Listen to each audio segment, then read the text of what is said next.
So இது வந்து பார்த்திங்கன்னா டிஎன்பிஎஸ்சி 2022ல் கேட்ட கொஷின் தான். கொஷின் என்னன்னு பார்த்தீங்கன்னா, an aluminum sphere of radius 12 cm is melted to make a cylinder of radius 8 cm கொடுத்துருக்காங்க. Find the height of the cylinder. வந்து பார்த்திங்கன்னா மென்சுரேஷன்லேருந்து கேட்டிருக்காங்க. இந்த கொஷினுக்கான ஆன்சர் எப்படி போடலான்னு பார்க்கலாம் வாங்க. இந்த கொஷினில் வந்து பார்த்திங்கன்னா ஒரு அலுமினியம் ஸ்பியரோட ரேடியஸ் வந்து 12 சென்டிமீட்டர் இருக்குது.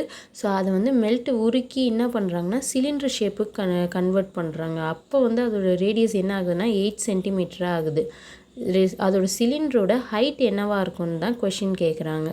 ஃபஸ்ட்டு வந்து பார்த்திங்கன்னா ஸ்பியர்லேருந்து வந்து பார்த்திங்கன்னா சிலிண்டருக்கு கன்வெர்ட் ஆகுது.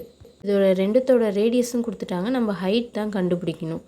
அதுக்கு ஃபஸ்ட்டு நமக்கு என்ன தெரியணும் அப்படின்றது வந்து பார்த்திங்கன்னா volume of sphere. Volume of sphere நமக்கு இங்கே வந்து வால்யூம் ஆஃப் சிலிண்டர் தெரியணும். வால்யூம் ஆஃப் ஸ்பியர் என்ன ஃபார்முலானா 4/3 pi r cube. Next volume of சிலிண்டருக்கு என்ன ஃபார்முலான்னு பார்த்தீங்கன்னா பை ஆர் ஸ்கொயர் ஹெச். இதில் வந்து பார்த்திங்கன்னா இந்த பையும் கேன்சல் ஆகிடும். ரிமைனிங் என்ன இருக்குது 4/3. ஸ்பியரோட ரேடியஸ் என்ன இருக்குது 12 சென்டிமீட்டர். அப்போ சப்ஸ்டியூட் பண்ணிக்குவோங்க.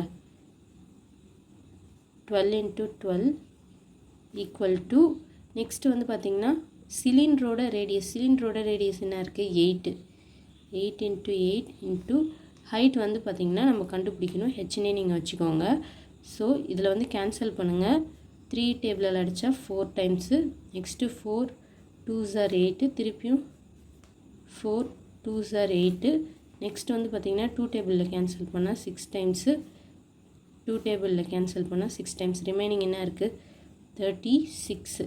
அப்போ ஹைட் வந்து என்னன்னு வந்து பார்த்திங்கன்னா 36 centimetre. H equal to 36. So இந்த கொஷினோட ஆன்சர் வந்து என்னன்னு பார்த்தீங்கன்னா ஆப்ஷன் சி 36 சென்டிமீட்டர் தான். ஓகேவா?